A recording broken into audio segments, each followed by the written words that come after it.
She left for just one day, and the house fell apart before noon. But that day hadn't happened yet. Back then, on that cold November evening in Dayton, I was still the woman who never left. The bus hissed like it was exhausted too when the doors slid open. Cold drizzle blew in with me as I stepped down, arms aching from the grocery bags cutting into my fingers. My coat was damp at the collar, my shoes were already soaked through, and my brain was stuck in that low, buzzing place between numbers and worry. I shifted the bags higher, took a breath that tasted like wet pavement and diesel, and started the 3-block walk to our townhouse. Streetlights smeared in the drizzle. Cars passed too fast, throwing up dirty water that speckled my jeans. I remember thinking, don't slip. The deductible is too high right now. That's how I thought back then. Not in dreams. In deductibles. By the time I reached our front door, my fingertips were numb and my shoulders felt like they were on fire. I nudged the door open with my hip and stumbled into the narrow entryway that had always smelled faintly like old carpet and whatever we'd last cooked. "Hey, I'm home," I called out, more habit than hope. The living room looked exactly the way I knew it would. Same couch. Same sagging cushions. Same man stretched out in the same gray joggers he'd worn that morning and probably the day before. The light from the TV flickered over Mark's face, painting him in blue and white as some announcer screamed about a game that had nothing to do with our lives. He didn't get up. He didn't even pause the video. He just flicked his eyes over for half a second and said, "Hey," like I'd just walked in from a 5-minute walk, not from a 10-plus-hour workday and a double bus commute with half the pantry in my hands. "No, here, let me grab that." "No, how was your day?" "Just, hey." I stood there for a moment, dripping on the welcome mat, bags biting into my fingers, waiting for him to. I don't know. Remember me. See me. Something. He didn't. So I smiled the way tired women smile when no one bothers to notice they're tired, and I carried the bags into the kitchen. Plastic handles cut deeper with each step, and one finally split, sending a can rolling across the floor. It hit the baseboard with a dull clang. From the living room, Mark called, "Everything okay?" But he didn't actually move. "Yeah," I said, kneeling to catch the can before it rolled under the stove. "It's fine." I always said it was fine. Almost 2.5 years earlier, Mark had been laid off from his job as a regional sales supervisor. It happened fast, like ripping a bandage he hadn't even realized was covering a wound. One day he was driving all over Ohio in a company car. The next he was sitting at our kitchen table with a cardboard box full of framed certificates and stress balls with company logos. At first, I was the supportive wife. I made his favorite pasta that night. I told him it wasn't his fault, that the whole industry was tightening up, that he'd land somewhere even better. I believed that part, or at least I needed to. The kids were younger then. Lily still colored at the table. Noah still laughed at Mark's dumb jokes. The first few jobs he turned down, I understood. One was pure commission. Another was an hour away with terrible benefits. He'd say, "It's not the right fit," and I'd nod, even though my stomach clenched. He'd say, "I worked hard to get where I was. I'm not starting over at entry level," and I told myself he just needed time to adjust. Time turned into months. Then a year. Then more. "Mom?" Lily's voice floated down from the stairs that evening, pulling me back. "Did you get the cereal I like?" "Yeah, baby," I said, forcing brightness into my voice. "Top of the bag. Just let me put this stuff away." She padded into the kitchen in fuzzy socks, hugging herself against the chill. Her hair was up in a messy bun, and she looked older than 15 for a moment, in that tired way kids get when they've watched too much. She glanced toward the living room, then back at me. "Dad's watching the same game again," she murmured, as if that were secret intel. I opened the fridge and pushed aside a nearly empty carton of milk. "How was school?" She shrugged. "Fine." Then, quieter, "Noah's in his room. He's mad again." Of course he was. Noah had been mad for a long time, but he'd traded shouting for silence. I finished unloading the groceries, mentally sorting paychecks and bills the whole time. Electric, gas, mortgage, Lily's field trip, Noah's graduation fees. If I worked late 3 nights next week, Maybe I could stay ahead of the overdraft. If nothing broke. If no one got sick. If. If. From the living room, Mark's voice rose over the announcer. You see that play? He yelled, as if we were all sitting around worshipping the screen with him. No one answered. I wiped my hands on a dish towel and walked to the doorway. Did you eat? I asked him. Nah, I'm good, he said without looking over. I'll grab something later. Which meant he'd wander in after 10, pile leftovers on a plate, and leave the dish in the sink for me to find at 6 the next morning. Again. Sometimes I wanted to scream, you were laid off, not paralyzed. But the words snagged somewhere between my chest and my throat. Back when he first lost his job, he'd still driven the kids to practice, still helped with homework. He was anxious, sure, but he was there. Over time, though, the job search became this abstract thing he talked about more than he actually did.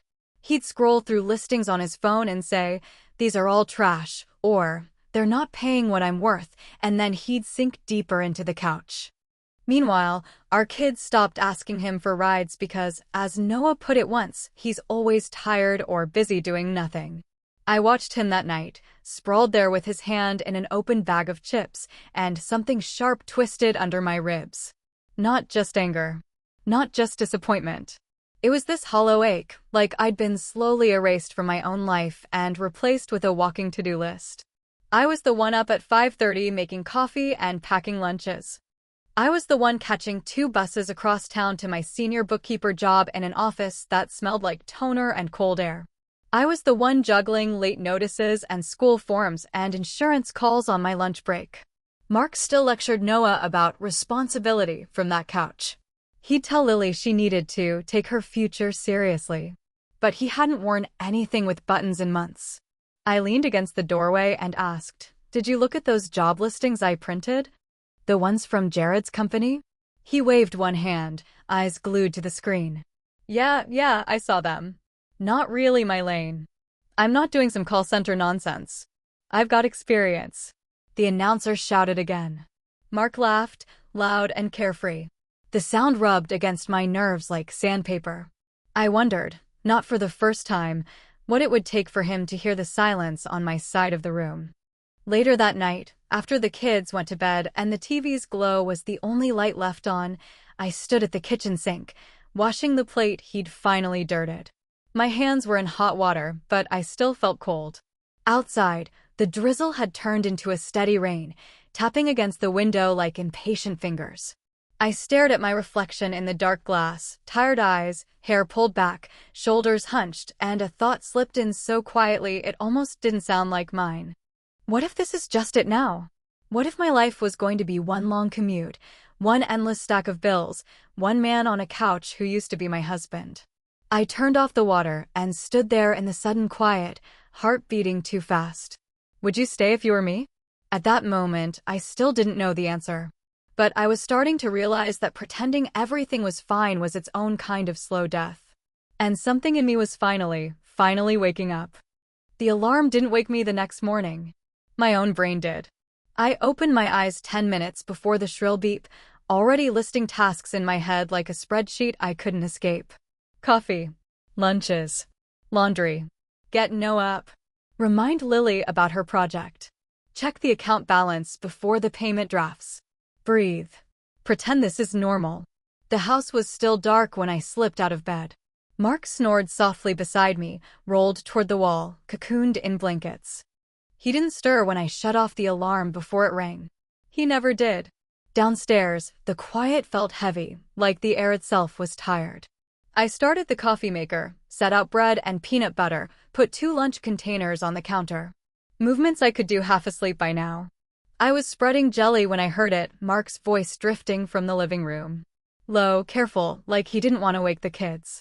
Yeah, I appreciate the call, man, I really do, he was saying. It's just, I'm not ready to jump into something that's not the right fit, you know.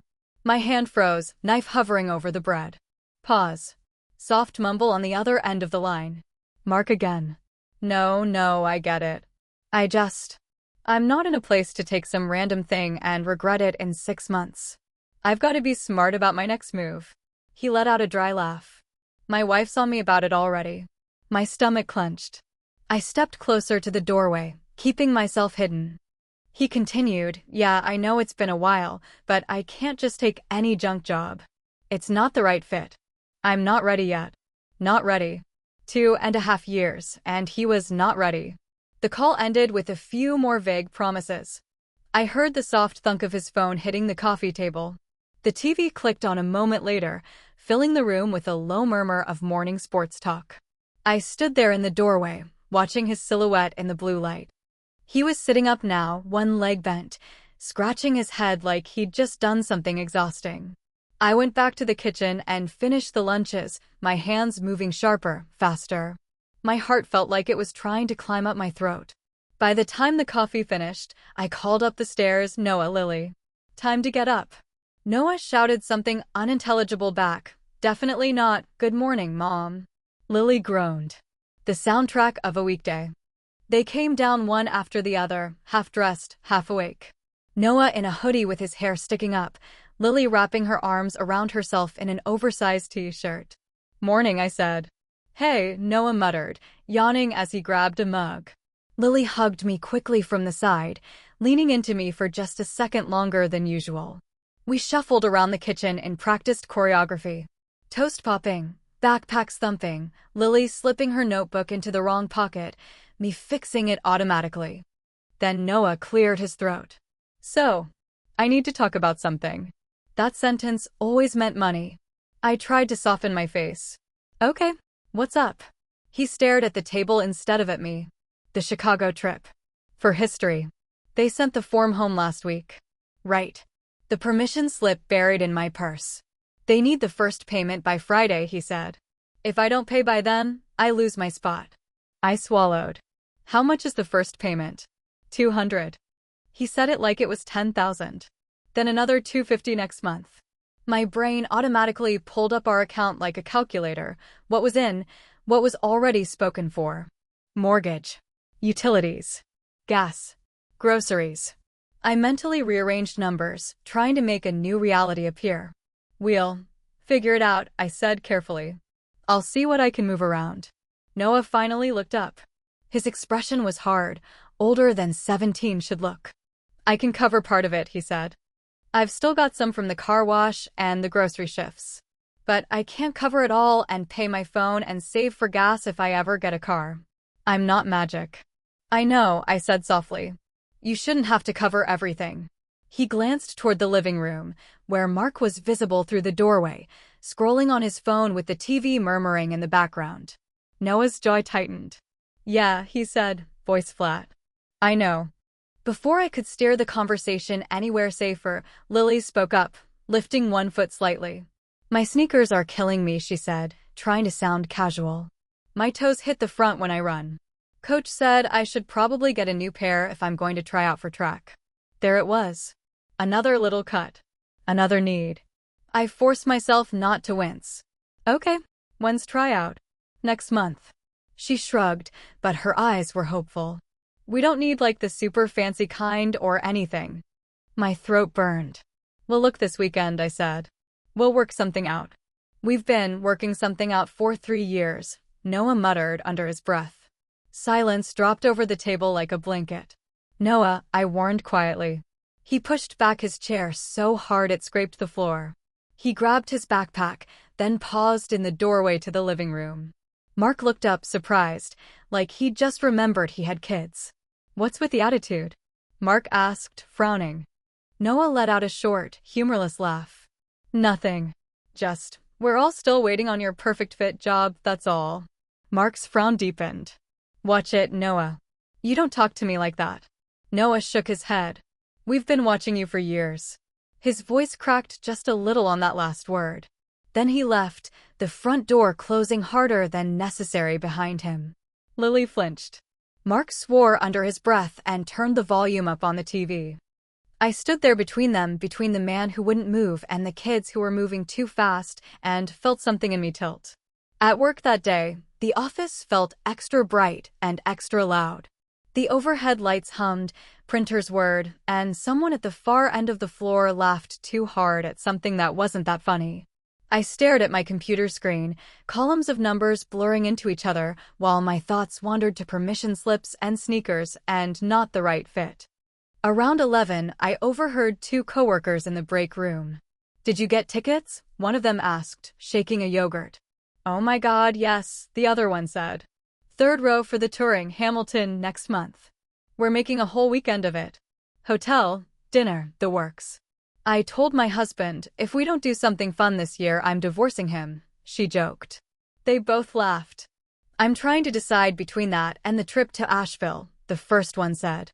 "We might do both. We've got that travel voucher to use up." I smiled politely as I poured coffee, nodding in the right places. Inside, the words bounced around in my head like they were from a different planet. Tickets, hotels, travel vouchers, choices. My choices were pay the electric on time or risk the late fee to cover Noah's first payment. Buy Lily's shoes this weekend or wait and hope her blisters didn't get worse. It hit me then how small my world had become. Work, bus, home, bills, dishes, worry. My coworkers' lives sounded like movies. Mine felt like a loop. That evening, instead of going straight home, I met Carla at a small cafe a few blocks from the office. It was one of those places with chipped mugs, mismatched chairs, and a chalkboard menu that tried very hard to be cheerful. Carla came in shaking off the cold, her dark hair pulled back, her paralegal badge still clipped to her blazer. She spotted me and slid into the seat across from me with a heavy sigh. "You look like you slept under your desk," she said, blunt as always. I snorted. "Thanks. You're glowing as usual." She raised an eyebrow. "That's called makeup and leaving an ex-husband, honey." We ordered coffee for me, chai for her, and I told her about the morning. The phone call I overheard. The school trip. The shoes. Noah's comment. Mark's non-reaction. Carla listened without interrupting, fingers wrapped around her mug. When I finished, she sat back and let out a slow breath. "Okay," she said. "I'm going to say something you won't like." "Great," I sighed. My favorite kind of sentence. She leaned in. "As long as you keep cushioning everything, he has zero reason to change." I frowned. "What does that even mean?" "It means," she said, ticking points off on her fingers, "you work yourself into the ground, you keep the lights on, you feed everyone, you handle school, you let him mope without consequences, and then you worry about his feelings on top of it. You're the human airbag for this family." I stared at the table. "He's depressed. He lost a lot when he got laid off." She nodded. "Maybe he is. I'm not saying he didn't. But do you know who else lost a lot that day? You. The kids. The life you thought you were building. Except you weren't allowed to fall apart." Her words cut closer than I wanted to admit. I joked weakly, "You should charge for this. Forget law. Go into therapy." She didn't smile. "You know my story, Hannah. I stayed with an alcoholic for 10 years because I thought if I just held it together harder, he'd see how much I loved him and magically fix himself. You know what he saw?" I shook my head. "Comfort," she said. "He saw that no matter how badly he behaved, there was always food and clean laundry and a wife making excuses to the neighbors." It wasn't until I stopped cushioning his fall that he actually hit the ground. I didn't say anything. My throat felt tight again. She softened a little. "You're not wrong for loving your husband. You're not wrong for wanting your kids to have stability. But you keep thinking if you break, everything breaks. That's not love, Hannah. That's fear." I looked up at her then, and she held my gaze. "And for the record," she added, a small smile finally tugging at her mouth, "the world does not see you as the invisible work mule you've turned into." I frowned. "What world?" She took a sip of her chai, then said casually, "That new guy at my office, you know, the one who came to happy hour 2 months ago? He asked if you were single after you left." I blinked. "What?" "Yeah," she said. "He said, your friend, the brunette in the blue shirt, is she single?" She shrugged. "Apparently he thought you were beautiful. And smart. And, quote, she laughs with her whole face." Heat crept up my neck. "You're making that up." She shook her head. "I am not. I told him you were married." You know what he said? "Her husband's a lucky guy." Something in my chest twisted at that. Lucky. Mark used to say that once. In the early years, when we were broke but still excited about each other. That phrase hadn't passed his lips in a long time. I stared down at my hands, at the faint lines on my skin from plastic bag handles and dishwater and stress. The idea that someone had looked at me and thought beautiful felt almost foreign. Why are you telling me this? I asked quietly. Because, Carla said, I want you to remember there is a world outside that house. And outside his version of you. You're not trapped. You're choosing this day after day. And if you can choose it, you can also choose something else. I looked up at her, heart pounding so hard I could feel it in my ears. Like what? Divorce? Like boundaries, she said. Like consequences. Like disappearing for a day and letting them feel what life is without you doing everything. I laughed, but it came out shaky. I can't just disappear. Can't you? She asked softly. That question sat between us, hot and buzzing. On the bus ride home later, I couldn't stop hearing it. Can't you? I pressed my forehead against the cool glass and watched the city smear by. Somewhere inside me, resentment and exhaustion were slowly rearranging themselves into something else. Something sharper. Would you keep cushioning everything if it meant slowly erasing yourself? I didn't have an answer yet. But for the first time, I was starting to consider what would happen if I said no. The bus was almost full that night, but it felt like I was the only one awake. I dropped into a seat near the back, my bag on my lap, my body buzzing with that heavy kind of tired that isn't just from work, it's from carrying too many invisible things. The windows were fogged around the edges, city lights turning into soft streaks of orange and white. I leaned my head against the cool glass and closed my eyes for a second, just to hear the hum of the engine and the soft murmur of strangers' conversations. Sometimes, that background noise felt calmer than my own house. A few rows ahead of me, a man's voice caught my attention. Not because he was loud, but because he was so gentle. "Hey, babe," he said into his phone, voice low and warm. "You home?" I wasn't trying to eavesdrop. But when you ride buses as much as I do, other people's lives just spill into yours. He paused, listening, then laughed quietly. I know. I said I'd booked the Savannah trip by now. You have every right to be mad at me. Savannah. The word sounded like another planet. It's just. Mom had another bad night, he said, softer now. The doctor adjusted her meds, but she's still not sleeping. I don't want to leave her right now. I'm sorry. I hate disappointing you like this. My eyes opened. I stared at the back of his head, at the worn collar of his jacket, the way his shoulders leaned forward like he was trying to wrap himself around whoever was on the other end. He went on, I know you were looking forward to it. I was too. I promise I'm not backing out on us. Just postponing. You've been so patient with all of this. I don't say it enough, but I know how lucky I am. Lucky. There was that word again. He laughed softly, the tender kind of laugh you give someone you actually like. No, really. I mean it. I'm going to make it up to you. We'll skip Savannah this fall, but I'll book us a weekend at the lake cottage in the spring. The one you love with the ridiculous ducks. He listened again, smiled to himself. Yeah, with the fire pit. And the ugly plaid couch. We'll go, just you and me. I promise. Thank you for understanding. You always show up for me. I see it. I swallowed hard. Those simple words, thank you, I'm sorry, I'm lucky to have you, I see it, floated down the aisle like a language I used to speak and somehow forgot. I tried to remember the last time Mark had said anything like that to me. You always show up for me. When he first lost his job, he had been different. I could admit that, even now. Back then, the layoff had knocked the wind out of him. I still remember the day it happened. He walked in at 3 in the afternoon, middle of the week, carrying that cardboard box. His face was pale, eyes wide and lost. They cut my whole region, he said, dropping the box on the table. Just like that. Restructuring. I'd wrapped my arms around him, feeling him tremble. We'll be okay, I'd whispered into his shirt. We'll figure it out. I've got you. He'd cried that night. Really cried. I'd held him while he tried to joke about it, then broke down anyway. For a while he'd been motivated. He'd go to networking breakfasts, send out resumes, talk about leads.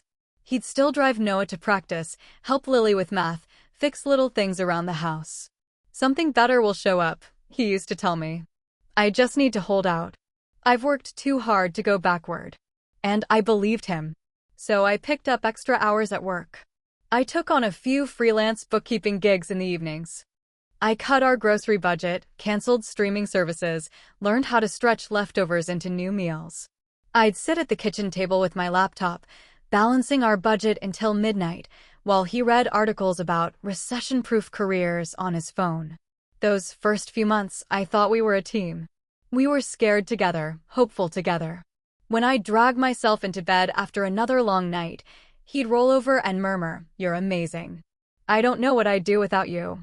Somewhere along the line, though, the we disappeared. The job market stayed hard.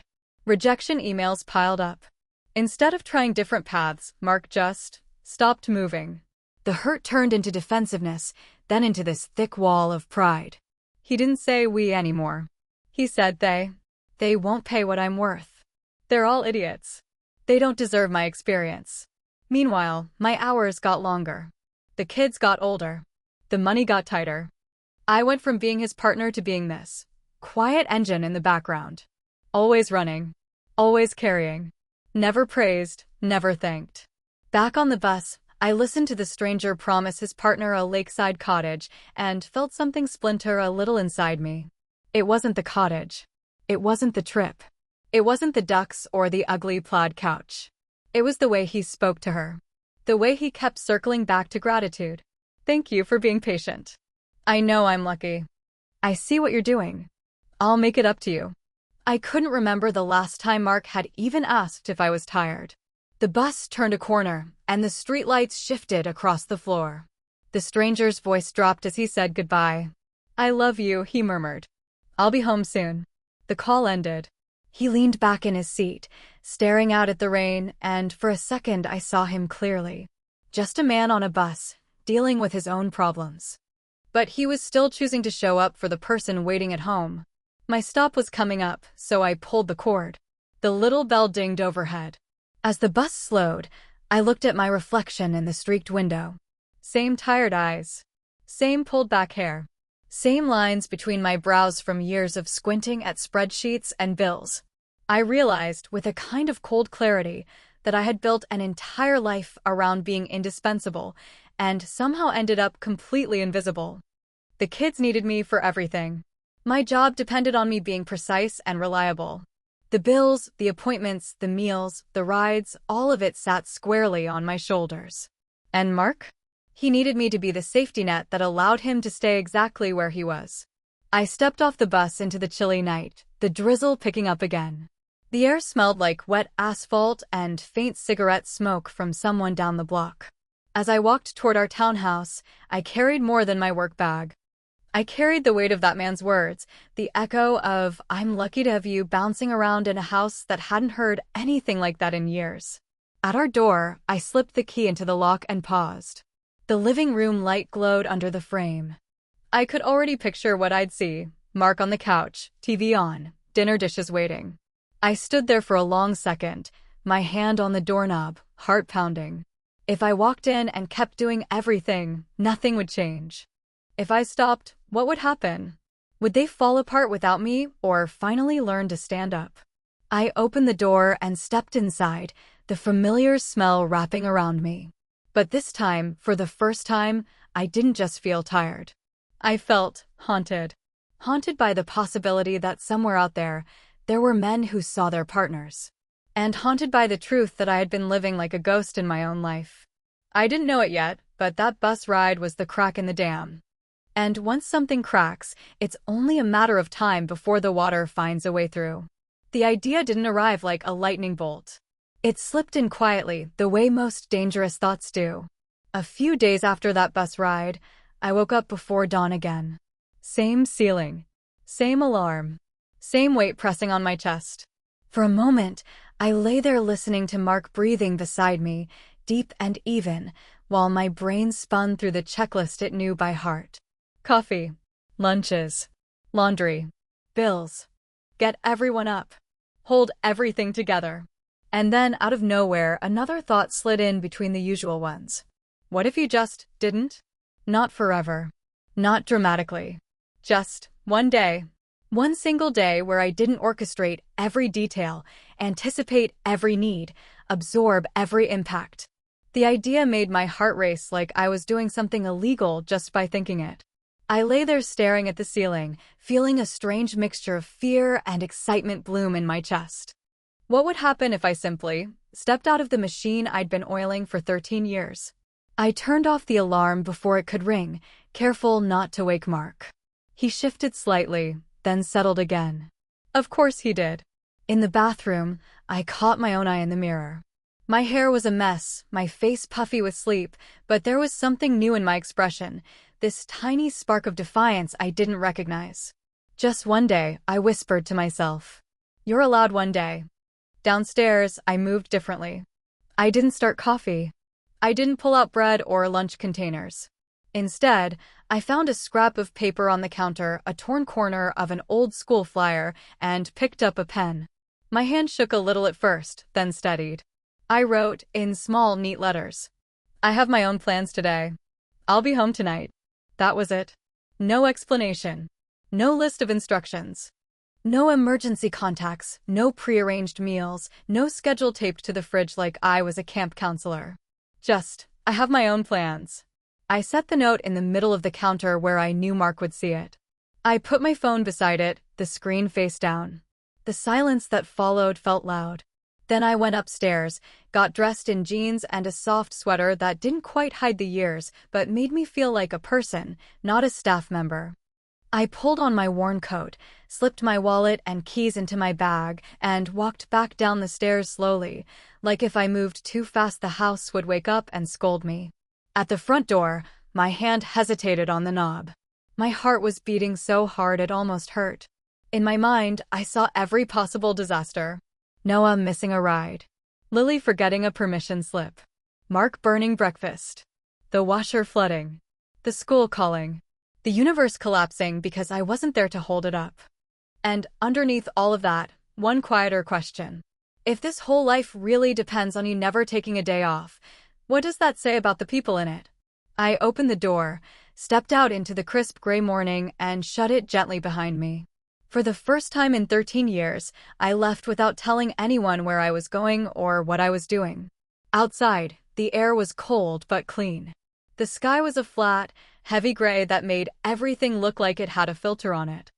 My breath puffed in small clouds as I walked to the bus stop, not to go to work, not to go run errands for the family, but just to leave. I didn't have a plan. That was the strangest part. My life had been one long chain of plans for so long that stepping into a day with no agenda felt almost reckless. On the bus, I grabbed a seat by the window and watched my own neighborhood slide by. The same houses I'd sped past 100 times looked different when I wasn't racing the clock. There was a dog sitting on a porch, watching the world. A woman in bright pink slippers picking up a newspaper. A man scraping frost off his windshield, humming to himself. It hit me then. Other people were just living. Not hustling every second to prevent disaster. Not managing 5 lives at once. Just living. I got off near a little bakery I'd passed 100 times but never had time to enter. The sign in the window said open, and the smell that hit me when I walked in almost made my knees buckle. Warm bread, sugar, cinnamon, coffee. "Just you today?" the woman behind the counter asked. The question stunned me more than it should have. "Yeah," I said slowly. "Just me." I ordered a real breakfast, eggs, toast, coffee that didn't come out of a stained office machine. I sat at a small table by the window, ate my food while it was still hot, and didn't rush. No one asked me for a bite. No one complained about the toast being too dark. No one needed anything from me. I watched people walk by outside with their umbrellas and briefcases and travel mugs, and I felt this strange, light ache. I'd been alive this whole time, but I hadn't really been living. After breakfast, I wandered into an old bookstore 2 blocks down. The bell over the door chimed, and the air inside smelled like paper and dust and quiet. "Let me know if you need help finding anything," the older man behind the counter said without looking up from his book. For once, I didn't need to find anything. I just drifted. I ran my fingers along spines, pulled down a worn paperback I loved in college, flipped through a cookbook full of recipes that took more than 30 minutes and more than 4 ingredients. Somewhere between the mystery section and the travel shelf, my shoulders actually dropped. I hadn't realized how high I'd been holding them, like I was always bracing for impact. Later, I walked to the small park downtown and sat on a bench overlooking the pond. The water was still and gray, with a thin skin of leaves floating on top. Ducks moved lazily along the edge, shaking rain off their feathers. I watched a young couple push a stroller down the path, laughing about something. A man in running gear trotted past with earbuds in, nodding at me like we shared some secret. A teenager sat on the far bench, scribbling furiously in a notebook. Time stretched. For once, the minutes weren't already sold before I even lived them. Back at the townhouse, late that morning, Mark finally rolled over and blinked at the clock. He padded downstairs in those same gray joggers, rubbing his eyes. The house was quiet, too quiet. No clatter of dishes, no smell of coffee, no kids arguing over the bathroom. "Hannah," he called. No answer. He walked into the kitchen, expecting to see me by the stove. Instead, he saw the note on the counter. He picked it up, frowned, read it twice. "I have my own plans today. I'll be home tonight." His first emotion wasn't panic. It was confusion. Like he'd accidentally changed channels and didn't know how to get back. He checked the driveway. My car was gone. He came back in and glanced around, as if I might still be hiding behind the fridge for some reason. When that obviously didn't happen, a flicker of something else crossed his face. Unease. No phone on the table. No text buzzing in his pocket from me asking, "Did you remember Noah's jacket? Can you defrost the chicken?" The house felt wrong. Off balance. Noah came down next, already half-dressed for school, backpack slung over one shoulder. He stopped dead when he saw his dad instead of me in the kitchen. "Where's Mom?" he asked. Mark held up the note like it was evidence in a case. She has plans today." Lily shuffled in a minute later, hair tangled, eyes puffy. "What's going on? Why is it so quiet?" "Your mom went out," Mark said. "She'll be back tonight." Noah stared at him. "Out where?"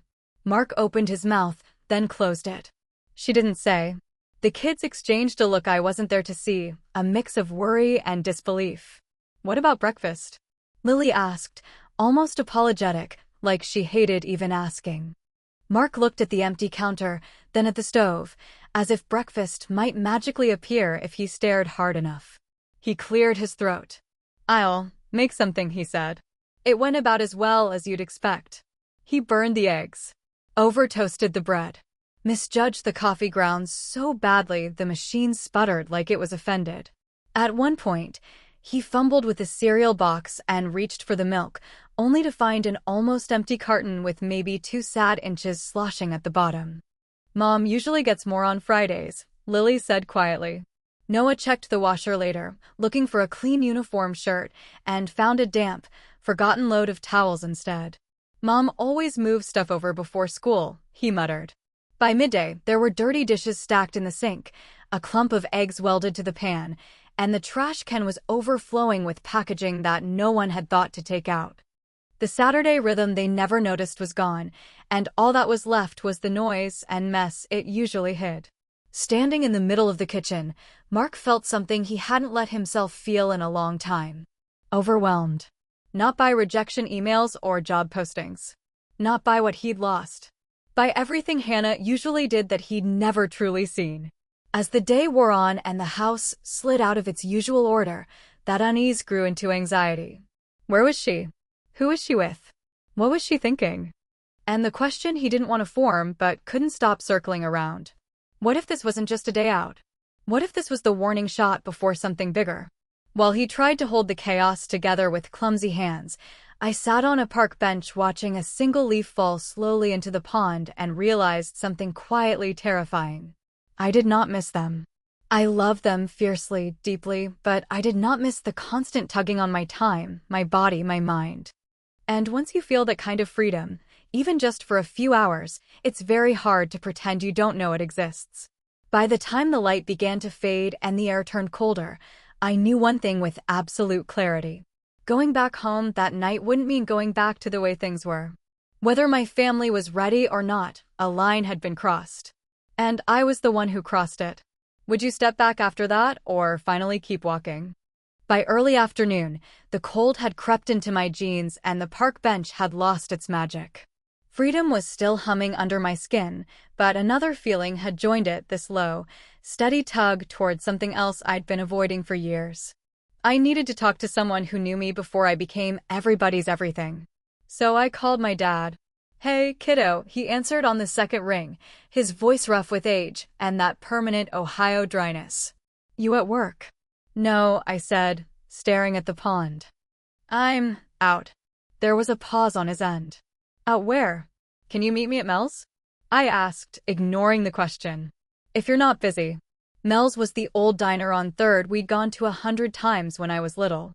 Greasy coffee, cracked vinyl booths, the same waitress who'd been calling everyone Han since the 90s. It was where he always took me when Mom needed quiet time, which I now understood meant time without you two climbing the curtains. He didn't hesitate. "Give me 20 minutes.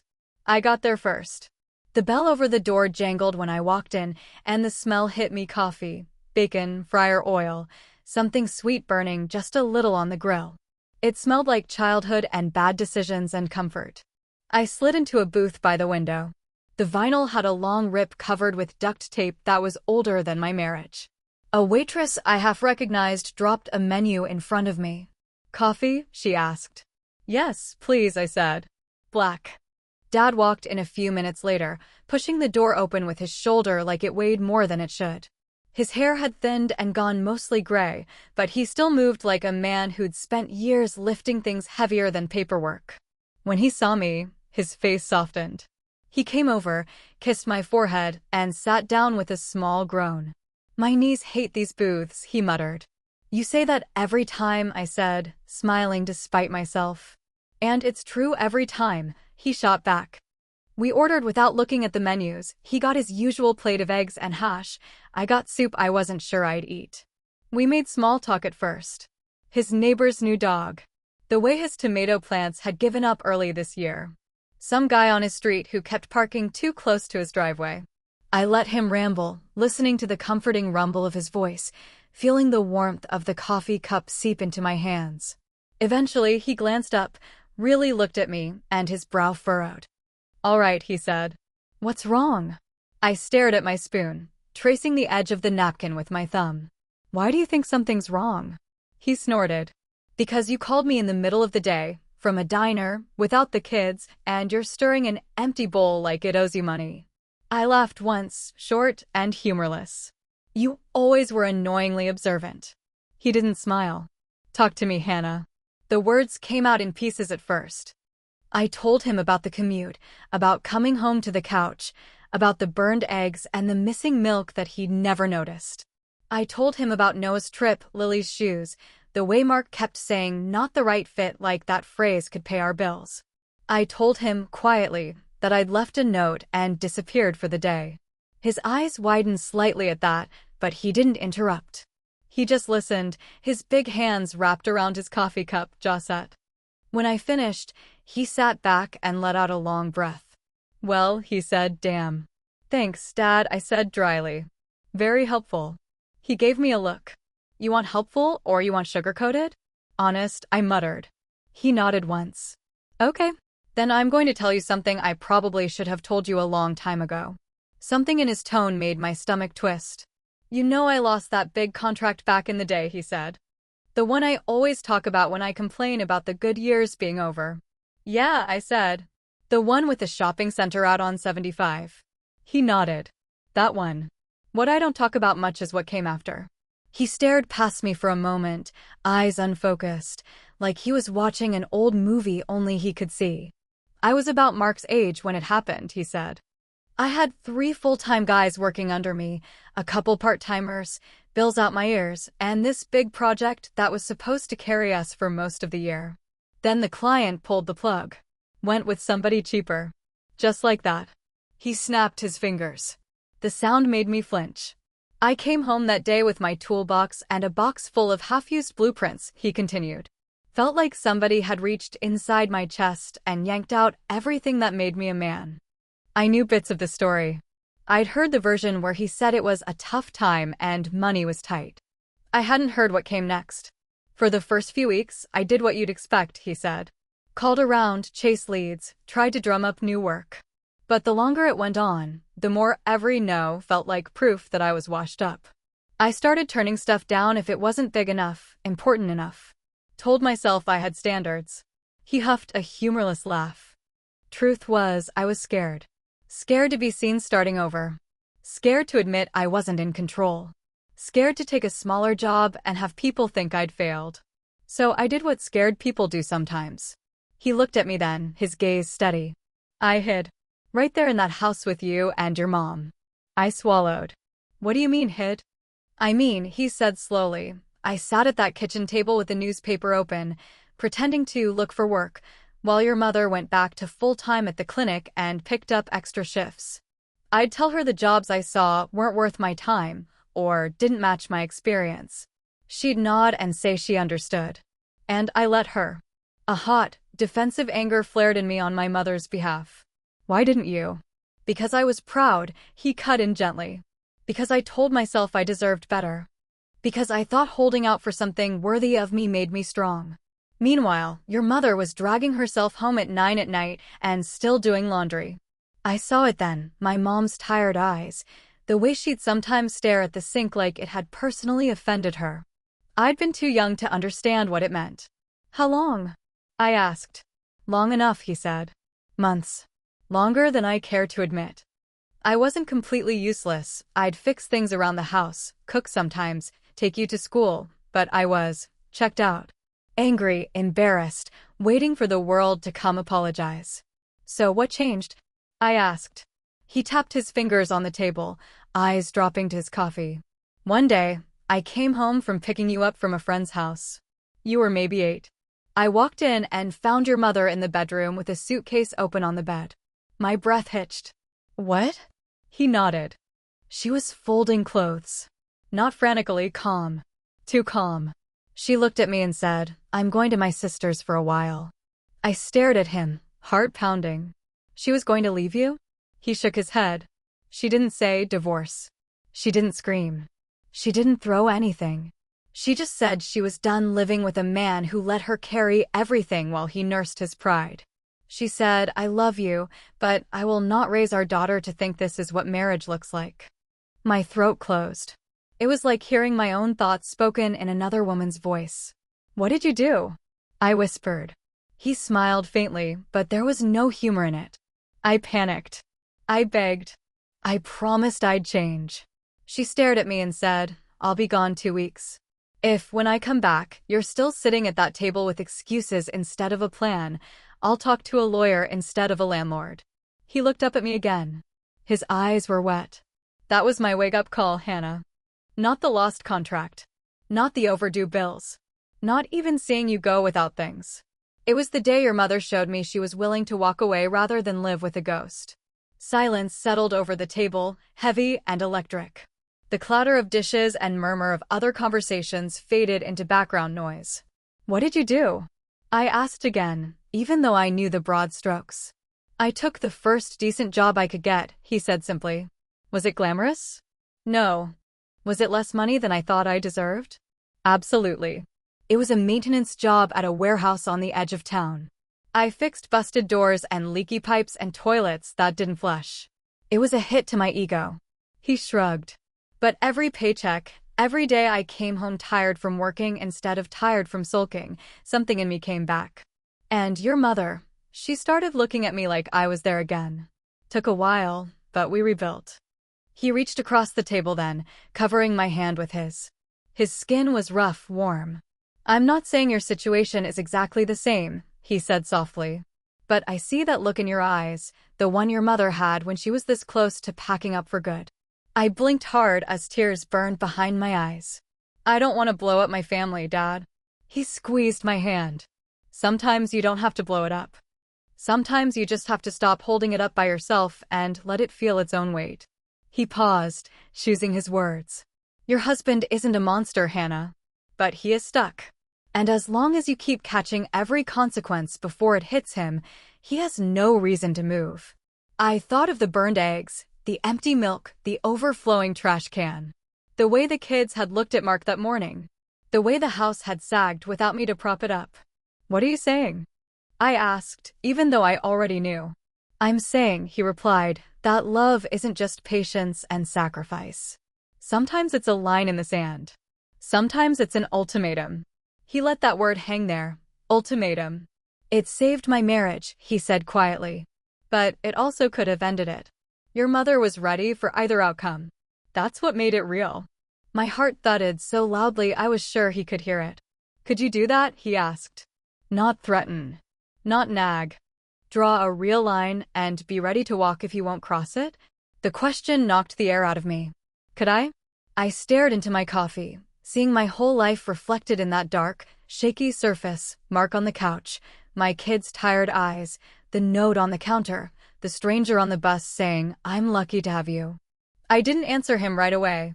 Maybe because I already knew that once I said yes, nothing would ever be the same. "Just think about it," Dad said finally, releasing my hand. "You deserve a partner, not another child. And your kids deserve to see what real partnership looks like." On the ride back toward home, his words echoed in my head, loud as any siren. Sometimes love needs a jolt to wake it up. I had given Mark almost 2.5 years of patience. I was starting to wonder what would happen if I finally became the jolt. Would he wake up or walk away? I wasn't there for most of what happened that Saturday.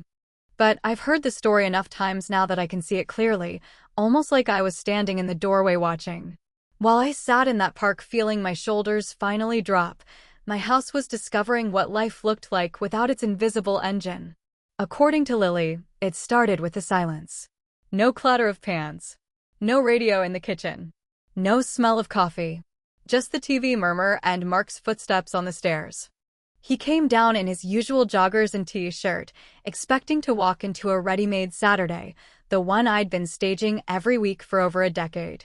Pancakes sizzling, coffee poured, laundry already sorted, lists half-made in my head. Instead, he walked into nothing. No coffee. No food. No wife. Just that little note sitting on the counter. "I have my own plans today. I'll be home tonight." He read it once. Twice. Like maybe more words would appear if he stared long enough. Lily shuffled in, rubbing her eyes. "Morning," she said, then stopped. "Where's Mom?" "She went out," he told her. His voice came out flatter than he meant it to. "She'll be back tonight." "Out where?" She didn't say. That alone was a shock. I am the queen of details. I leave instructions for plants when we go away for a weekend. I text if I'm 10 minutes late from work. No plan. No explanation. Just gone. "Is she mad at you?" Lily asked. He bristled. "Why would she be mad at me?" Lily didn't answer. She just hugged herself a little tighter and asked, "Are we still having pancakes?" It was around then that Mark realized breakfasts do not magically appear out of thin air. He pulled out a pan, turned on the burner, cracked some eggs like he'd seen me do. He threw some bread in the toaster. How hard could it be? Harder than he thought. He turned away for a second too long, got distracted by a notification on his phone, and suddenly the kitchen filled with the sharp smell of scorched eggs. He swore, grabbed the pan, tried to scrape off the blackened layer while the toast popped up 2 shades darker than edible. From the table, Noah watched with his arms crossed. "You're burning it," he said. Mark snapped, "You want to do it?" "Nope," Noah said. "Just observing." Eventually, Mark surrendered and poured cereal into bowls instead, relieved to be on simpler ground. He reached into the fridge for the milk like he'd done a million times, except he hadn't. He held up the almost empty carton and frowned. "There's barely anything in here." "Mom usually gets more on Fridays," Lily said quietly. He looked again, really looked at the fridge. At the sticky note with my scribbled milk/eggs/trash bags from last week. At the half drawer of vegetables that didn't magically refill. At the condiments we'd been stretching for months. It hit him that he had no idea how often we ran out of anything. After breakfast, the day unraveled more. Noah went looking for his work shirt, the one he wears to the grocery store for his weekend shift, and found the laundry basket still full of yesterday's clothes. He checked the washer. Inside was a damp, slightly musty load of towels I hadn't gotten to yet. "Mom always moves stuff over on Fridays," Lily said from the doorway. "So it's dry by Saturday." Okay, Mark muttered, yanking the towels out. He stuffed Noah's shirt in with a haphazard mix of colors and fabrics, punched some buttons, and hoped for the best. Later, when the washer beeped, he forgot to move the clothes to the dryer for an hour. By the time he remembered, everything smelled vaguely like wet dog. The dishwasher sat full. No one knew if the dishes inside were clean or dirty, because I was the only one who ever emptied it before it became a mystery. So plates started stacking in the sink instead. Trash overflowed the can by noon. Normally, I'd have tied up the bag and carried it out before it became a problem. This time, Lily just wrinkled her nose and said, "It smells." "Take it out," then Mark said, sounding more defensive than he meant to. She blinked. "I don't know where the extra bags are." "Under the sink," he said. She opened the cabinet, stared at the clutter of bottles and rags. "Where?" He knelt beside her, rummaged until he found the box of bags buried behind cleaning spray and old sponges. It had been there for years. He'd never seen it before. Little comments kept slipping out of the kids' mouths all day, like tiny knives pointed at a reality he'd been ignoring. "Mom usually starts the laundry early. Mom always reminds me about my practice. Mom knows where the thing is. Mom. By mid-afternoon, the house looked wrong. Dishes crusted in the sink. A sticky patch of juice drying on the floor because nobody had grabbed a mop. Laundry half done and draped over chairs. The TV on, but nobody really watching it. And Mark, standing in the kitchen with a dish towel over his shoulder, feeling outnumbered by objects. According to Noah, there was a moment around 3 p.m. when Mark just stopped and looked around like he was seeing the place for the first time. Not as a guy who flopped on the couch at the end of the day, but as someone trying and failing to keep up. He saw the calendar on the wall, full of my handwriting, bill due dates, appointments, game schedules, work deadlines. All the invisible scaffolding of our life that he walked past every day without reading. He saw the stack of mail I usually sort. The shoes lined up by the door in sizes that had quietly grown. The worn spot on the counter where I always set my bag down. He felt the kids' eyes on him, not with hatred, not even with anger, just with this wary uncertainty. "Do you guys need anything else?" he asked, almost desperate to sound in control. Lily shrugged. "I need to print my science thing. Mom usually helps me so it doesn't look dumb." Noah just said, "I'm good," in that tone that means he is absolutely not good. Mark went back to the stove, tried to start dinner early to feel useful. He peeled potatoes badly, leaving thick strips of flesh attached to the skins. He mistimed the boiling water, under-seasoned the meat, splattered oil on the stove. By the time he set plates on the table, the kitchen smelled like burnt oil and stress. He sat down, looked at the mess, and finally admitted something to himself that he hadn't wanted to see. This was Hannah's normal. Every single day. The difference was, she did it without letting the whole house fall apart around her. Shame crawled up his spine then. Not the sharp, reactive kind he felt when he got a rejection email, but a slow, heavy shame that came from realizing how much he'd taken for granted. He thought about all the times I'd come home from work and moved through the house like it was nothing, trash out, dishes done, laundry flipped, forms signed, dinner on the table. He thought about how he'd muttered thanks sometimes, but never really seen it. And under that shame, something else stirred. Admiration, maybe. Or fear. Or both. Because if his wife could hold all of this together every day without collapsing, what did that say about the way he'd been opting out? While he fumbled another pan and wiped his forehead with the back of his hand, a new thought finally broke through the fog of his pride. Maybe she really can leave. Not just for a day. Not just with a note on the counter. For good. And if she did, what would be left of this house once the person holding it up was gone? By evening, when the light outside turned the windows into dark mirrors, Mark kept glancing at the door, waiting for my key in the lock. He had no idea what version of me was going to walk through. Honestly, neither did I. By the time I finally headed home, the sky had slipped from gray to that deep blue that makes streetlights look harsher than they are. My legs were tired, my hair smelled like rain and diner coffee, and there was this strange calm sitting over my nerves like a thin blanket. I wasn't going home the same way I'd left. I didn't know exactly who I was now, but I knew who I wasn't anymore. When I reached our front door, I paused. I could already smell it before I turned the knob: burnt oil, old trash, that sour edge that meant something wet had been forgotten somewhere. I opened the door and stepped inside. The house looked like it had gone through a day without its operating system. The first thing I saw was the sink, a leaning tower of dirty dishes, a pan with something blackened and welded to the bottom. The counters were cluttered with open cereal boxes, sticky rings from spilled juice, half-peeled potatoes abandoned beside a dull knife. A mountain of damp laundry sagged across the back of the couch, like it had tried to escape the basket and then given up halfway. There were muddy footprints trailing from the door to the kitchen. The trash can lid was half open, a white bag bulging out, stained with ketchup and something I didn't want to identify. Noah was at the table with his laptop open, but not typing, staring at nothing. Lily sat opposite him, knees tucked up, picking at a thread in her sleeve. Mark stood by the sink, dish towel over his shoulder, holding a plate like he wasn't sure what to do with it. All three of them turned when I walked in. For a second, nobody said anything. It was like time stopped and the house held its breath. Then Lily bolted up and ran to me, wrapping her arms around my waist so tightly I almost lost my balance. "Mom," she breathed into my coat. "You're back." I hugged her with one arm, keeping my bag on my shoulder. "Of course I'm back," I said softly. "I told you I'd be home tonight." Noah didn't move, but his eyes were shiny, and his jaw flexed once like he was fighting something. "Hey, Mom," he said, voice rougher than usual. "Hey," I answered. I caught his gaze. There was more in it than just relief. There was accusation, confusion, and something like respect.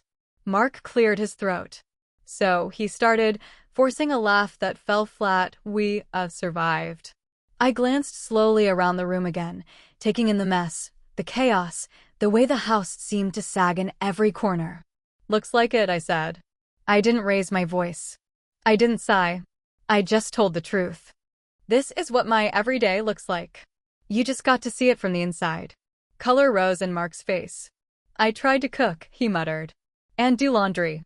And I can see that," I said, still calm. "I appreciate the effort."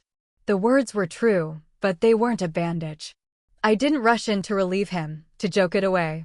I let the discomfort hang in the air. Normally, this is the point where I drop my bag, roll up my sleeves, and start cleaning like a one-woman disaster response team. Turn on the hot water, stack the dishes, sort the laundry, tie up the trash. Reset the day so everyone could wake up tomorrow pretending this never happened. This time, I didn't move. Instead, I walked to the fridge, opened it, pulled out the leftovers from 2 nights ago, and set them on the counter. I grabbed plates from the stack, stepping around a sticky spot I refused to wipe up, and started dishing up food without touching a single dirty pan. "Is that dinner?" Noah asked. "Yep," I said. "Leftovers. They're perfectly fine." "No pancakes?" "No, fresh stuff." Lily asked, confused. "Not tonight," I replied. "I'm tired." Mark shifted his weight. "We can order something," he said quickly. "I'll pay next month when." "No," I cut in, looking at him. "We can eat what we already have. We can live with a little inconvenience tonight." We ate at the table surrounded by visible proof of everything I usually erased before anyone woke up or came home.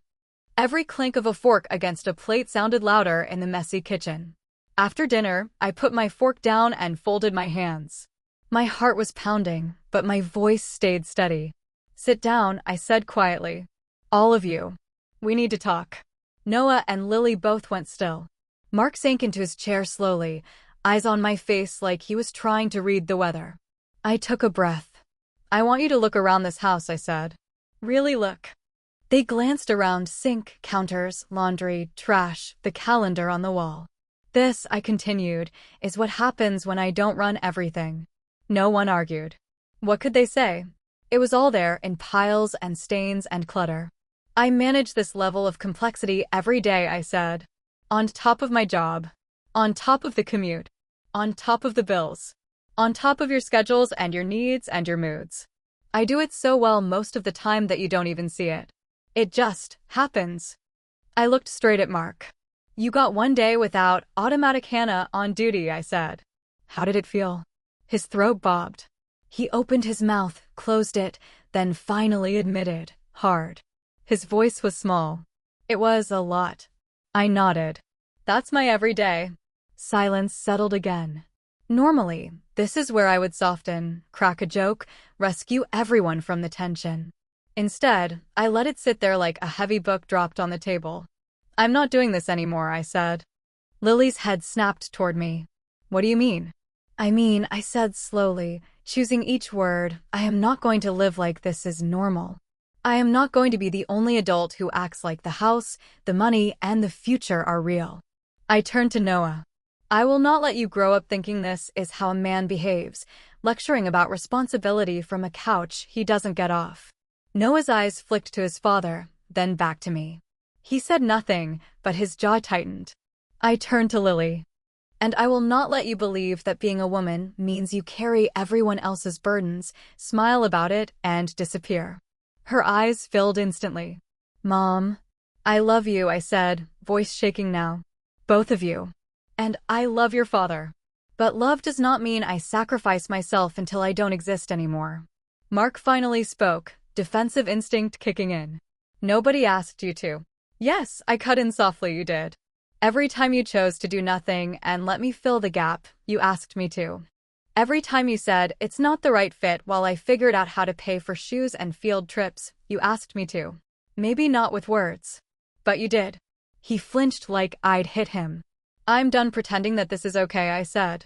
This is your way up moment. All of you. The kids looked scared, but there was something else in their faces too, recognition. Like they'd known for a long time that something was wrong, but this was the first time anyone had said it out loud. I stood up, leaving my plate on the table. I didn't rinse it. I didn't load the dishwasher. I let the mess stay exactly where it was, because it belonged to all of us, not just me. I'm going to bed, I said. I have work in the morning. We'll talk more then. Mark stared at me, eyes wide, as if waiting for me to crack and start cleaning anyway. I didn't. I walked past the sink, past the laundry, past the overflowing trash, and went upstairs. In our bedroom, I closed the door, leaned against it, and finally let my legs tremble. My heart was still hammering, but under the fear, something else pulsed, relief. For the first time in years, I had said the quiet part out loud. Would they hear it as a threat, or as a chance to become something better? That answer was coming. And I knew the next part of this story would change everything. The next morning, the mess was still there. For once, that was on purpose. I woke up feeling like I'd been in a fight, even though I hadn't raised my voice once. My body ached, my throat was dry, but underneath the exhaustion there was that same quiet steel I'd found yesterday. I wasn't going to clean my way out of this conversation. When I came downstairs, the smell hit me first: stale oil, old trash, a hint of something sour from the laundry. The house looked like a freeze frame of the night before. Noah and Lily were already at the table, picking at toast. Mark sat with a mug of coffee he'd clearly made himself, staring into it like it might offer answers. Morning, I said, pulling out a chair. 3 mumbled replies. No one met my eyes at first. It was like they were waiting to see which version of me had woken up, the old one or the new one. I let the silence sit for a moment, then spoke. We didn't finish talking last night. Mark shifted. Hannah, about yesterday, I held up a hand. Let me start. He closed his mouth. The kids looked between us like they were watching something they'd never seen before. I folded my hands on the table. I'm going to say this very clearly, because I've spent almost 3 years being vague and hoping you'd read my mind. My voice was steady. Inside, my pulse thudded like a drum. Browsing job sites on your phone, I said, looking at Mark, and then dismissing everything as not the right fit is not effort. Talking about how unfair your layoff was is not effort. Waiting for the perfect position to fall out of the sky while I hold this family up is not effort. A muscle jumped in his jaw. I am trying, he said quietly. I didn't snap. I didn't soften. I just met his eyes. No, I said. You're thinking about trying. There's a difference. Noah's gaze dropped, but I saw the corner of his mouth twitch, like he was hearing something he'd needed for a long time. I took a breath. I love you, I said to Mark, because that part mattered. I remember who you were before this. I know losing your job hurt you in ways I can't fully understand. But this isn't just your story. It's mine. It's our kids. I turned slightly so I was addressing all three of them. We are not going to live like this anymore. Lily whispered, what does that mean? It means there is going to be a boundary, I said. A real one. I faced Mark again. You have 1 month, I said. The words landed in the middle of the table like a stone. Mark blinked. 1 month for what? 1 month to get a job, I answered. Some kind of paid work. It does not have to be perfect. It does not have to match your old title. It does have to be real. He laughed once, disbelieving. You can't just. I can, I said softly. And I am. He stared at me. And if I don't? My heart pounded so hard it hurt. This was the edge my father had described, the cliff my mother had stood on years ago. If you don't, I said, I will make a decision about this marriage. About whether I stay in it. Lily's hand flew to her mouth. Mom. I looked at her, eyes stinging. I am not saying I want to leave, I told her. I am saying I won't keep living in a house where only one adult shows up. Mark's face went from shock to anger to something raw. So what, you're threatening me now? It's not a threat, I replied. It's a consequence. And it's overdue. He shook his head, grasping for ground. You know how bad the market is. You know I've been out for years. It's not that simple. You're right, I said. It's not simple. It's scary and humiliating and hard. Do you think it's been simple for me? Watching our balance drop every month? Saying no to things the kids should have? Working long hours and then coming home to do everything else? I have been doing the hard thing every day. He opened his mouth, but I kept going. The words were flowing now, not harsh, just undeniable. I am not asking you to fix everything in a month, I said. I am asking you to move. To show up. To take something, anything, that brings money in and proves you are in this with me, not just watching from the sidelines. Noah spoke up then, his voice quiet but firm. She's right, Dad. Mark turned to him, hurt flashing in his eyes. You're taking her side? Noah's jaw clenched. There shouldn't be sides, he said. But if there are, yeah. I'm taking Mom's. The room went so still I could hear the hum of the refrigerator. I didn't smile. It wasn't about winning.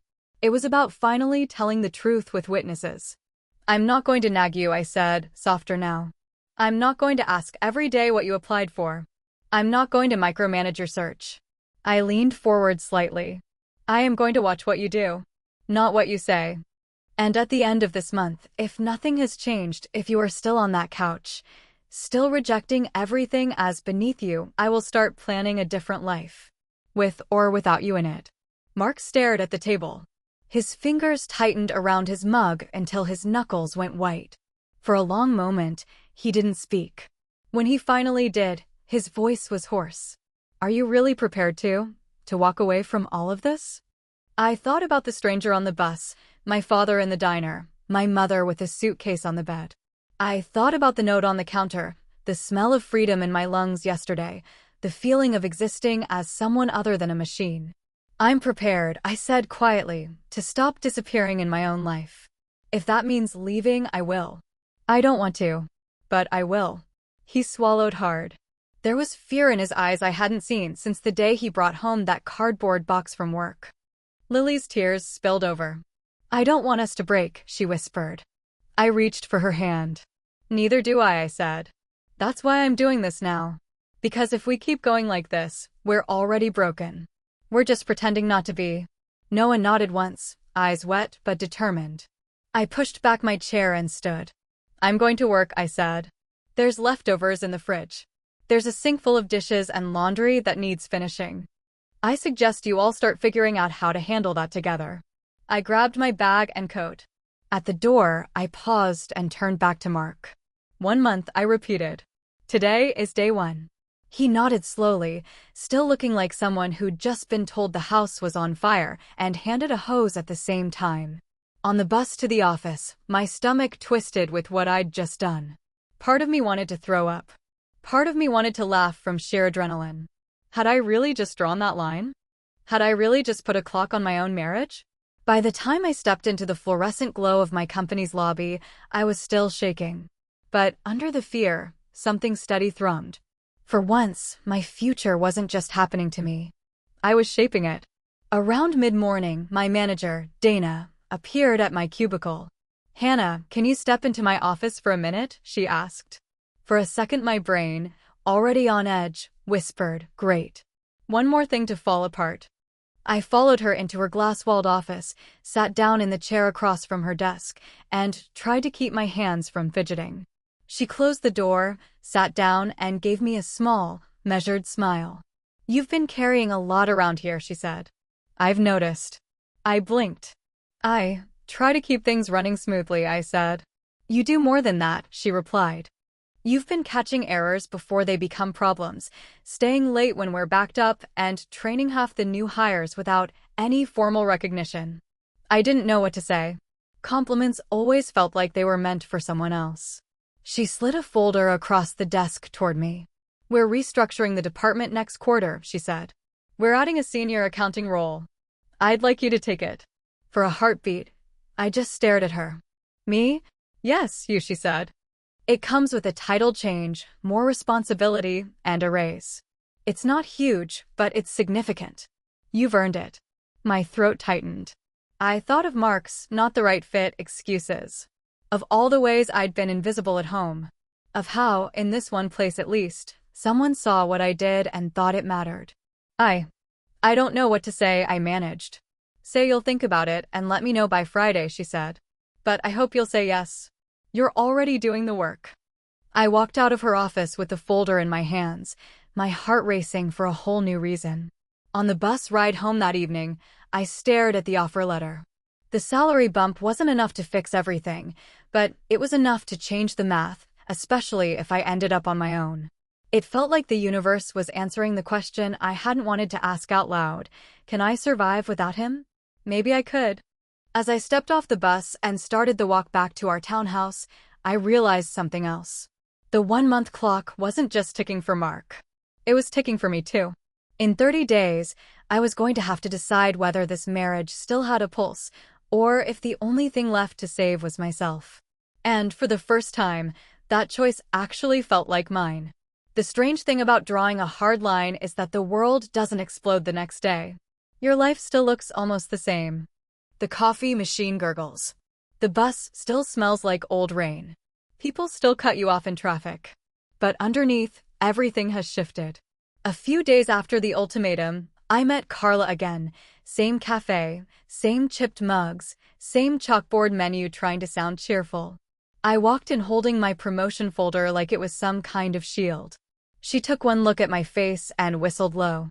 "Okay, that's either a termination packet or a promotion." "Promotion," I said, sliding into the chair. "Senior accounting. More money starting next quarter." Her eyes lit up. "Look at you," she said. "The universe handing you a parachute." "Feels more like a backup plan," I admitted. "In case I have to jump." She stirred her chai slowly. "So, how did Prince, not the right fit, take the 1-month deadline?" I thought about that first night after the ultimatum.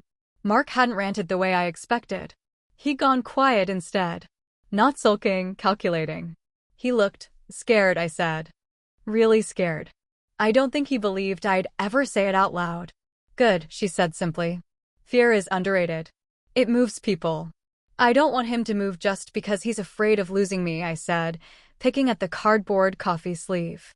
"I want him to move because he remembers we're a family." Carla tilted her head. "Sometimes the reason doesn't matter at first," she said. "Action comes before feelings catch up. You gave him a deadline, Hannah.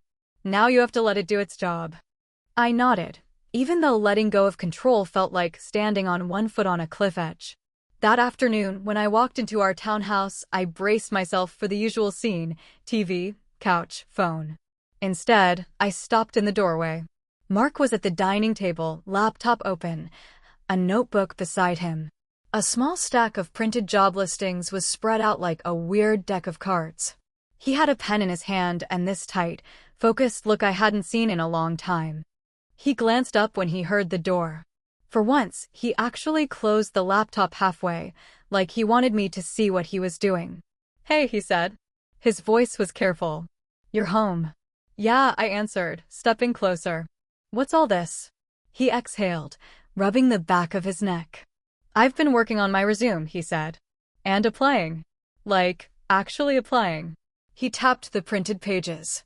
3 places so far today. I picked up one of the listings. Customer service rep. Warehouse coordinator. Client account support. Jobs he would have scoffed at 6 months ago. "You applied to these?" I asked. He nodded. "And I talked to Jared. Remember Jared from my old team?" I did. Loud laugh, too much cologne, always bragging about sales numbers. "He called this morning," Mark said. "Said there's an opening at Horizon Home Supply. Building materials distributor. Client account coordinator position." I scanned the details on the page he slid toward me. It was solid work. Not glamorous. Not top of the ladder. But real. Stable. "Did you apply?" I asked. He swallowed. "I told him I'd send my resume tonight," he said. He said he'd put in a word. There was a beat of silence. "I know it's not what I used to do," he added quickly, almost defensively. "It's a step down. Pays lower than my old salary.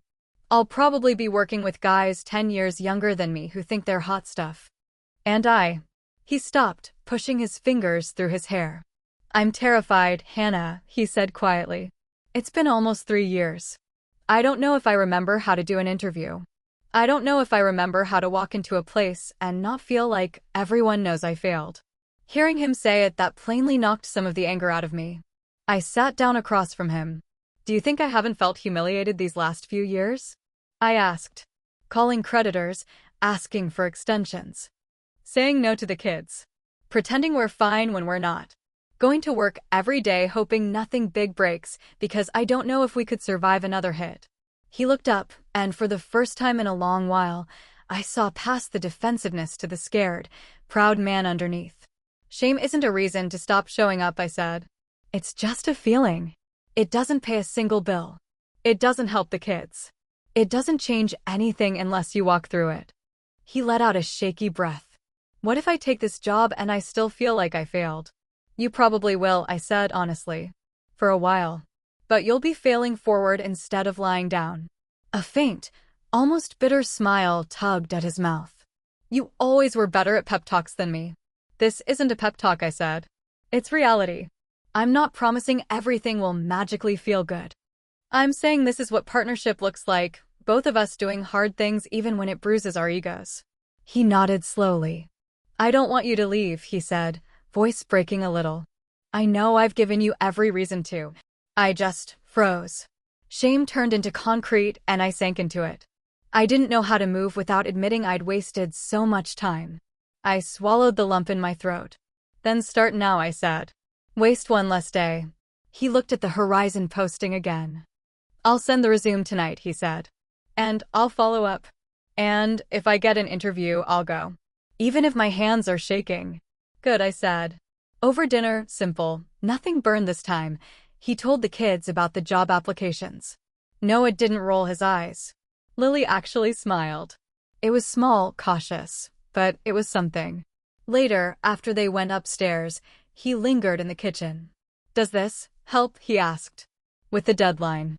"It's a start," I said. "I'm watching what you do." "So are they." He nodded. That night, lying in bed in the dark, I listened to his breathing and stared at the ceiling. He was moving. Finally. But was it because he'd really changed or because the clock was ticking? And if he stopped being afraid, would he keep going? The thing about change is, it doesn't arrive with fireworks. It sneaks in through small routines and quiet choices. For weeks after I drew that line at our kitchen table, my alarm went off at 5:30 a.m., like always. But when I opened my eyes, the bed beside me was empty. For a second, my stomach dropped, old panic, muscle memory. Then I heard it, the low hum of the shower down the hall, the muffled scrape of hangers in the closet. Mark was already up. I sat on the edge of the bed and watched him from the doorway for a moment as he buttoned a shirt he hadn't worn in years. It was a plain blue dress shirt, a little snug around the shoulders, paired with black pants that had dust on the cuffs from the closet floor. He adjusted his collar in the mirror, his brow furrowed in concentration like it was an exam. His hair was still damp, his jaw lined with a fresh shave he hadn't bothered with on most days in the last few years. "You look different," I said. He turned, startled, then gave a small, self-conscious smile. "You mean like a guy who has to catch the 7:20 bus so he doesn't blow his probation period?" I huffed a soft laugh. "Something like that."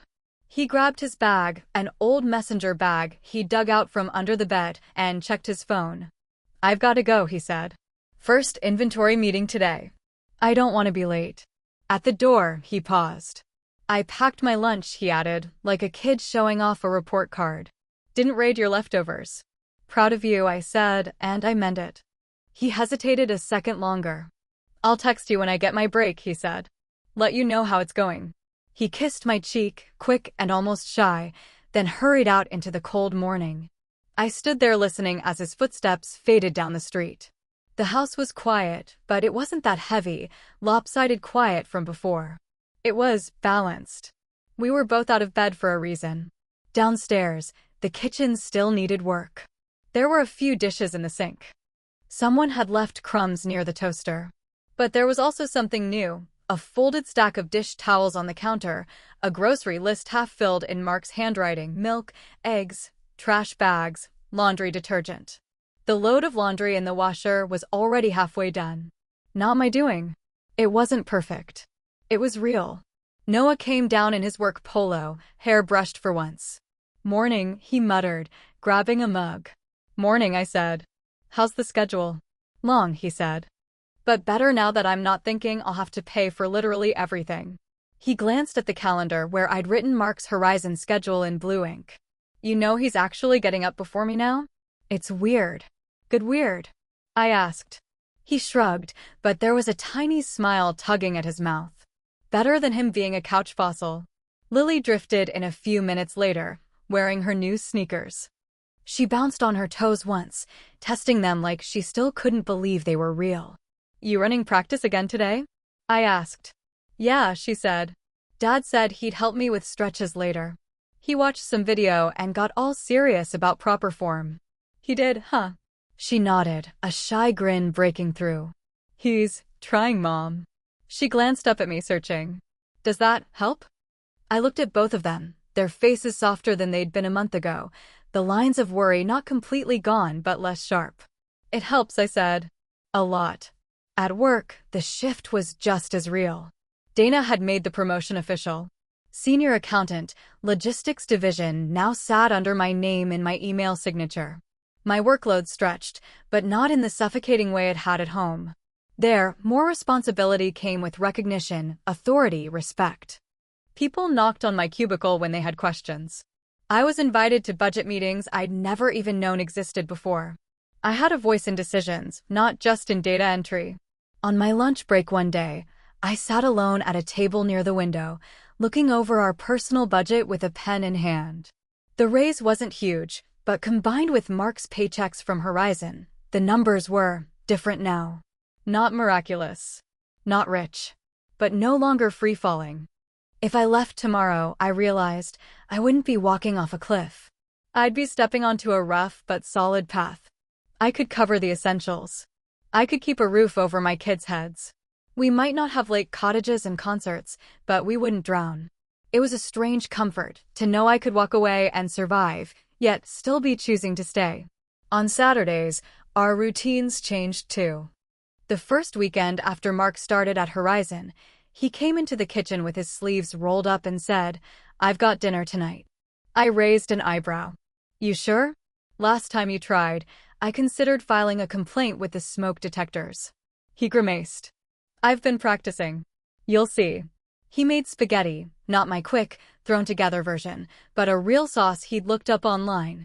There were mistakes. The garlic almost burned. The pasta was slightly overcooked. but it was edible. More than that, it was effort. After we ate, he started stacking dishes. Automatically, I stood to help. Then I stopped myself. "You cooked," I said. "You clean." He nodded without arguing. "Fair enough." So I sat back down, feeling oddly guilty and oddly proud at the same time, while he and the kids clanged plates and argued about the right way to load the dishwasher. On another Saturday, I told them, "I'm going out for a few hours. Craft market downtown. Maybe a walk by the river." Nobody panicked. Nobody asked for a full itinerary. Lily just said, "Will you send me a picture if you see any cool jewelry?" And Noah asked, "Can you grab me those spicy chips if they're on sale at the corner store?" Mark said, "We'll handle things here. Take your time." I did. I wandered stalls full of handmade candles and paintings, touched soft scarves I didn't buy, listened to a street musician playing a Beatles song off-key. I walked by the river until the light turned gold and then pink. For the first time, my own plans didn't feel like an act of rebellion. They felt like a normal part of my life. One evening, a few weeks into Mark's new job, I was clearing off the front of the fridge old-school lunch menus, outdated forms, faded magnets. Buried under a layer of coupons, I found the scrap of paper from that first Saturday. "I have my own plans today. I'll be home tonight." I held it for a long moment. The ink was slightly smudged where my fingers had touched it that morning, my hand shaking. Thinking about framing that? Mark's voice came from behind me. I turned. He was leaning in the doorway, tie loosened, shirt sleeves rolled up, looking tired in a way that matched my own. Honest tired. Earned tired. "Maybe I should," I said. "It was a pretty big day." "For you?" he asked. "For all of us," I corrected. He stepped closer, eyes on the note. When I found that, he said quietly, "I thought, this is it. This is where she starts walking away from me. And I realized I couldn't even blame you if you did." I didn't answer right away. Instead, I pinned the note back onto the fridge with a small magnet shaped like a tomato, one of the cheap ones my dad had given us years ago as a joke. "I'm not walking away," I said. "Not right now." He exhaled, relief softening his shoulders. "I know I've got a long way to go," he said. "I know a month of effort doesn't erase years of you carrying everything. I just want you to know I'm not planning to stop. Even if you stop watching the clock." "That's the point," I said. "I don't want to be your deadline. I want to be your partner." He nodded, eyes shining slightly. "I'm trying to be worthy of that again." Later that night, lying in bed, I stared at the ceiling and thought about the future. Not in a hazy romantic way. In a practical, steady way. Would this version of Mark last? Would he keep getting up at dawn, keep coming home tired but proud, keep loading the dishwasher and helping with homework when the fear of losing me faded into the background? I didn't know. But I also knew something else. Even if he didn't, I would never go back to the woman who believed her worth was measured in how much she could endure. I would never again explain away disrespect as stress. I would never again let my kids think that love means one person shrinks so the other can feel big.